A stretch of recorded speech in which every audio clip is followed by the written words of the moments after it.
I'm dreaming in dreams bigger than me, taking my time, giving to me, paint my life into a masterpiece,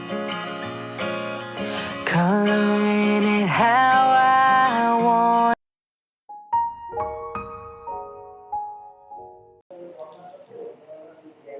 আসসালামু আলাইকুম, welcome back to our channel. কেমন আছেন সবাই? আমরা আলহামদুলিল্লাহ খুব ভালো আছি।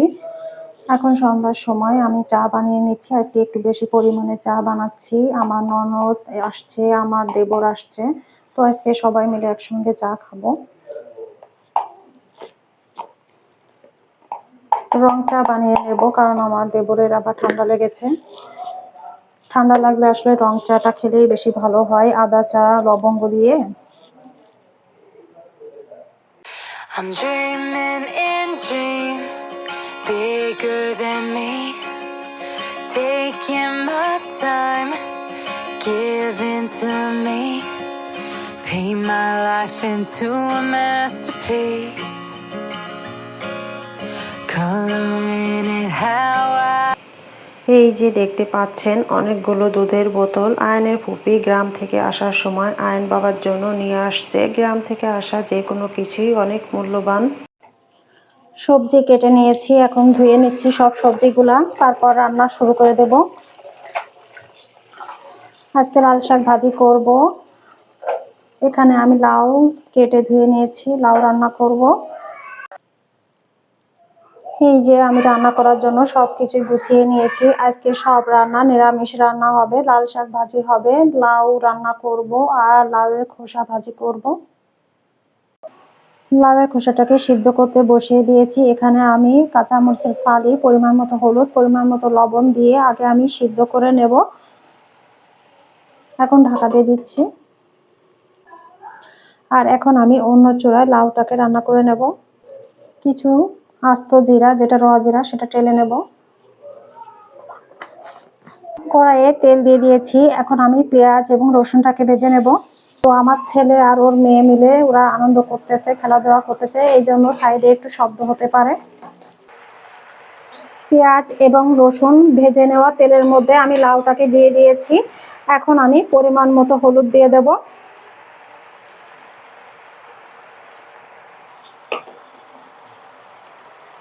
পরিমাণ মতো লবণ দিয়ে দেব।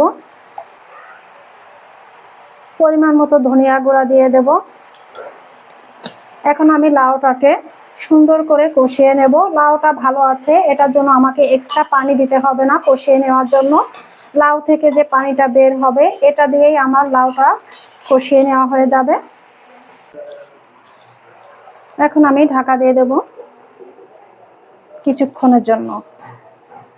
পেঁয়াজ এবং রসুনটা ব্রাউন কালার করে ভেজে নেওয়া হয়ে গেছে। এখন আমি সেই লাউয়ের খোসাটা দিয়ে দেব। I'm dreaming in dreams bigger than me. সুন্দর করে মিক্সড করে নেব। আর আমার ভাজিটা কিন্তু কমপ্লিট। আমি 2 মিনিট রাখবো, তারপর নামিয়ে নেব। এই ভাজিটা রুটি দিয়ে খেতে কিন্তু খুব মজা, এবং ভাত দিয়েও খেতে মজা। এখন আমি লাল শাকগুলা সিদ্ধ করে নেব। লবণ আমি পরে দেব, মরিচও পরে দেব পানিটা শুকিয়ে আসলে। আর আগে থেকে দিলে কি হয় যে শাক থেকে অনেক বেশি পানিটা ছেড়ে দেয়। এখন ঢাকা দিয়ে দেব। লাউ সিদ্ধ হয়ে গেছে। এটা সিদ্ধ করতে কিন্তু আমি একটুও পানি ব্যবহার করিনি, কিন্তু সুন্দরভাবে সিদ্ধ হয়ে গেছে। এখন আমি ঝোলের জন্য গরম পানি দিয়ে দিচ্ছি পরিমাণ মতো।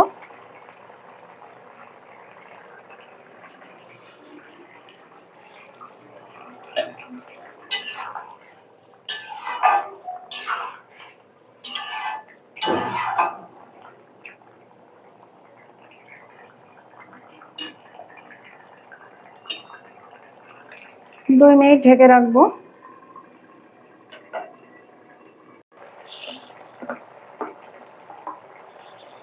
লাউ রান্নাটা কমপ্লিট। এখন আমি সেই ভাজা মশলাটা এখন দিয়ে দেব।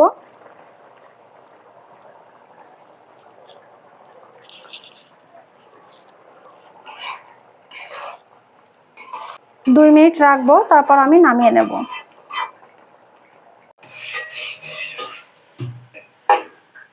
লাল শাকটা আমি সিদ্ধ করে নিয়েছি আর পেঁয়াজ রসুনটাকে আমি ব্রাউন কালার করে নিয়েছি।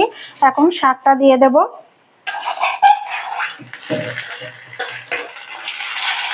এখন আমি সুন্দর করে মিক্সড করে নেব।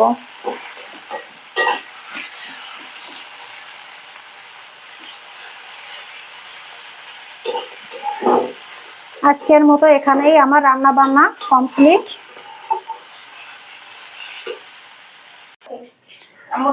আয়ানের ফুপি আসছে আজকে। আগে আমার সঙ্গে দাঁড়িয়ে থাকতো আর এখন তার ফুপির সঙ্গে দাঁড়িয়ে দাঁড়িয়ে দেখতেছে কিভাবে সে থালা বাসন মাজে। চলুন এখন শেয়ার করি আমার আজকে রান্নার ফাইনাল লুক। এখানে লাল শাক ভাজি করে নিয়েছি আর এখানে লাউয়ের খোসা সাথে আলু মিক্সড করে ভাজি করে নিয়েছি। আর এখানে লাউটাকে আমি রান্না করে নিয়েছি, মাছ ছাড়াই লাউ রান্না করেছি। আর আজকে 3টা আইটেম করেছি, 3টা আইটেমই আমি নিরামিষ রান্না করেছি। তাকে ভাত খাওয়াতে নিয়ে আসছি আর সে দেখেন ভাত না খেয়ে কি করতেছে। তুমি খাবা না? আলহামদুলিল্লাহ, সে মুড়ি খাবে। ওই যে মুড়ি খাচ্ছে। নাও ভাত খাও। এখন মুড়ি খাওয়ার সময় না বাবা, এখন ভাত খাওয়ার সময়। মাম্মি এখন মুড়ি খাইতে হবে না, এখন তুমি ভাত খাও। নাও। যাই হোক, ভিডিওটি এই পর্যন্ত। সবাই ভালো থাকবেন, সুস্থ থাকবেন, আমাদের জন্য দোয়া করবেন। আল্লাহ হাফেজ, আসসালামু আলাইকুম।